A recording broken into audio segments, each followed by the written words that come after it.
Gold, trusted gold buyers. మీరు తాకట్టు పెట్టిన బంగారాన్ని విడిపించి ఈ రోజు ఉన్న మార్కెట్ ధరకు కొనబడను.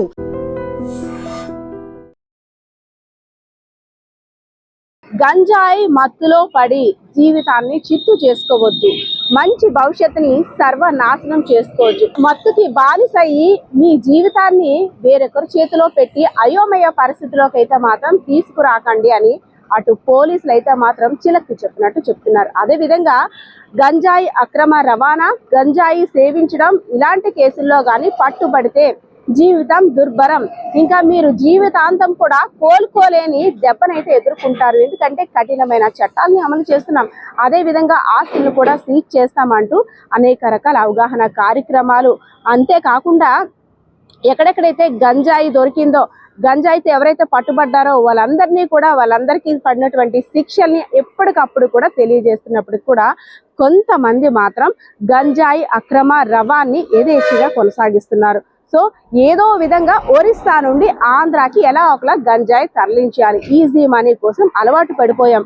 సో యువతనంతా కూడా గంజాయి మత్తులో దించేయాలి, మా పని అయితే చాలు, వారి భవిష్యత్తు ఎలా అయిపోయినా సరే మాకు అనవసరం అనే విధంగా కొంతమంది వ్యక్తులు ప్రవర్తిస్తున్న తీరు, అదేవిధంగా వారు చేస్తున్న దందా అనైతిక చర్యలు చూస్తుంటే మాత్రం ఒక భయంకరమైన వాతావరణం కూడా ఏర్పడుతుంది. ఎందుకంటే వారి ఆలోచన విధానం ఈ విధంగా ఉందా అనేటట్టు.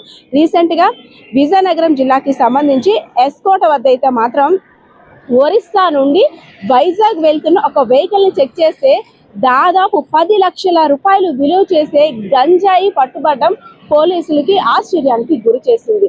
ఎక్కడికక్కడ సెర్చింగ్ ఆపరేషన్స్, ఎక్కడికక్కడ పకడ్బందీగా నిఘా పెట్టినప్పుడు కూడా గంజాయి అక్రమ రవాణా చేసేవారైతే మాత్రం ఎక్కడ కూడా భయపడకుండా వారి పని వారు కానిచ్చేస్తున్నారు. సో ఒరిస్సా రాష్ట్రానికి చెందినటువంటి పింకు, అదే విధంగా దాదా అనే ఇద్దరు వ్యక్తులను అయితే మాత్రం అదుపులోకి తీసుకున్నట్టు విజయనగరం జిల్లా ఎస్పీ దామోదరం కూడా తెలిపారు. సో ఎవరైనా గంజాయి సేవించిన, అదే విధంగా గంజాయి అక్రమ రవాణా చేసిన, గంజాయికి సంబంధించిన యాక్టివిటీస్ లో ఇన్వాల్వ్ అయి ఉన్నారు అని తెలిసిన దొరికిన 10 లక్షల రూపాయలు విలువ చేసే గంజాయి, అదే విధంగా నిందితుల గురించి కూడా విజయనగరం జిల్లా ఎస్పీ దామోదరం చెప్తున్న డీటెయిల్స్ కూడా ఒకసారి వినేద్దాం. గాంజా 25 ప్యాకెట్లు మనకు లభ్యమైంది. అలాగే అక్కడికక్కడే ముగ్గురు అరెస్ట్ చేయడం జరిగింది. దీన్ని పూర్వపరాల్లోకి వెళ్తే బొరిసాకి సంబంధించినటువంటి పింకు అనే వ్యక్తి పాడువా అనే ఏరియా నుంచి అతను దాదా అనే ఇంకొక వ్యక్తికి వైజాగ్ పంపితే అక్కడి నుంచి అతను చెన్నై కానీ లేదంటే బెంగళూరుకి పంపడానికి ఒక రాజ్బాబు అనే వ్యక్తి అరకు సంబంధించినటువంటి వ్యక్తిని, అతని కారు ఉంది, అతని కార్ని మాట్లాడుకొని అతనికి ఒక 20,000 రూపీస్ ఇచ్చేటట్టుగా ఆ సరుకుని పాడువా నుంచి ఒరిస్సా రాష్ట్రం నుంచి వలస అలాగే వైజాగ్ మధ్యలో డ్రాప్ చేసేదానికి వైజాగ్ నుంచి ఇంకొక అతను వచ్చి దీన్ని పికప్ చేసుకునే విధంగా వాళ్ళు మాట్లాడుతున్నారు. అలాగే పైలట్ కోసం సంజయ్ అలాగే సంజీవ్ కుమార్ వీళ్ళిద్దరూ కూడా ఒక పైలట్ లాగా ముందర ఎస్కాట్ ముందు వస్తూ మనకు పట్టుబడడం జరిగింది.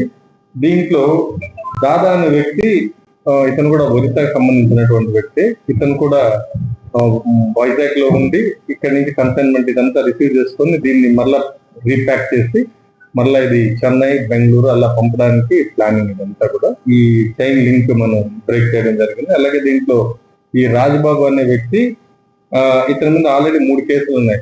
పెందుర్తి, గాజువాక అలాగే అరకు అనే 3 పోలీస్ స్టేషన్స్ లో ఇతని మీద ఆల్రెడీ కేసులు ఉన్నాయి. ఇది 4వ కేసు. అలాగే ఇంకిద్దరు ఉన్నారు, సంజయ్ అలాగే సంజీవ్ అనేసి. అలాగే ఒరిస్సాకి సంబంధించిన ఇంకొక ఇద్దరు ఉన్నారు, పింకు అండ్ దాదా. వీళ్ళందరి మీద కూడా కేసులు ఉన్నాయి. ఆల్రెడీ రీసెంట్ గా జైలు నుంచి రిలీజ్ అయినటువంటి వాళ్ళు.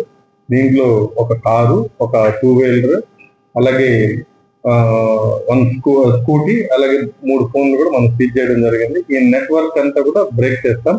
అలాగే వీళ్ళ మీద కూడా పీడీ యాక్ట్ కూడా మనం ప్రపోజల్ లో పెట్టడం జరుగుతుంది. సో నేను రిక్వెస్ట్ చేసేది అందరినీ కూడా పోలీసులకు సమాచారం ఇచ్చిన, అలాగే ఈ గాంజా ఈ మహమ్మారిని మనం అరికట్టాలి, లేదంటే యువత అంతా కూడా నిర్వీర్యం అవుతుంది. ఈ ఫ్యాషన్ గా దీన్ని తీసుకుంటున్నారు. సో విజయనగరం జిల్లా ప్రజలకు నేను రిక్వెస్ట్ చేసేది, ఎక్కడైనా గాంజా ఆనవాళ్ళు కనపడితే మా టీమ్స్ అన్ని కూడా పనిచేస్తున్నాయి. ఈగల్ టీమ్స్ ఉన్నాయి, టాస్క్ ఫోర్స్ ఉన్నాయి, లోకల్ పోలీసులు అంతా కూడా దీని మీద వర్కౌట్ చేస్తున్నాం. ఎక్కడ కూడా గాంజా మీద అవగాహన కార్యక్రమాలు కల్పిస్తున్నాం. అలాగే యువత దీన్ని దారిని పట్టకుండా ఫ్యామిలీస్ కి కొంతమంది కౌన్సిలింగ్ చేస్తున్నాం. ఎవరు కూడా దీని జోలికి వెళ్ళకండి. ఎప్పటికైనా దీన్ని గాంజా టచ్ చేసినా, గాంజా దాన్ని వాడినా వాళ్ళు ఎప్పటికైనా సరే జైలుకి వెళ్లాల్సిందే. ఒకరోజు ఆలస్యం అవచ్చేమో కానీ వాళ్ళు జైలుకి వెళ్ళడం ఖాయం. వాళ్ళ జీవితం దుర్భరం అవుతుంది. వాళ్ళకి ఉద్యోగ అవకాశాలు కానివ్వండి, అలాగే ఎటువంటి ఆ ఫ్యామిలీ సొసైటీలో తలెత్తుకొని తిరగలేని పరిస్థితి ఉంటుంది గాంజాలో ఇన్వాల్వ్ అవుతే, ఒక చెడ్డ పేరు. అలాగే అందరికీ రిక్వెస్ట్ చేస్తున్నాను, ఏ ఇన్ఫర్మేషన్ ఉన్నా కూడా మన జిల్లాలో గాంజా మన దగ్గర ఆల్మోస్ట్ ఎక్కడ దీని కన్జంప్షన్ లేకుండా చేయడం జరిగింది. జిల్లాలో అవగాహన కార్యక్రమాలు అన్ని చేస్తున్నాం. అలాగే మాకు తోడుగా మీరు కూడా ప్రజలు ఒక చేయూతను అందిస్తే మనం గాంజా రహిత జిల్లాగా మన విజయనగరం జిల్లాని మనం ఏర్పాటు చేసుకోవచ్చు. Thank you. And for more videos, Please subscribe to iDream. Please subscribe to iDream. Please subscribe iDream. And please subscribe to iDream. For more videos, subscribe to iDream. please like, share and subscribe to the channel. Congratulations, iDream. Subscribe to iDream. Subscribe to iDream. So subscribe to iDream Media. iDream की iDream team अंदर की huge congratulations. Please subscribe iDream Media. Please subscribe to iDream. Subscribe iDream. Please subscribe to iDream. iDream అంటే నా కళల ఛానల్ను subscribe చేసుకున్న నోరు తిరుగుతలేదు, మీరైతే గంట గుర్తు కొట్టండి. For more such videos, please subscribe to iDream. Subscribe to iDream. Please subscribe to iDream. Please subscribe iDream Media. Please do subscribe to iDream. Please subscribe to iDream Media. For best entertainment and information, please subscribe iDream. And don't forget to subscribe to iDream.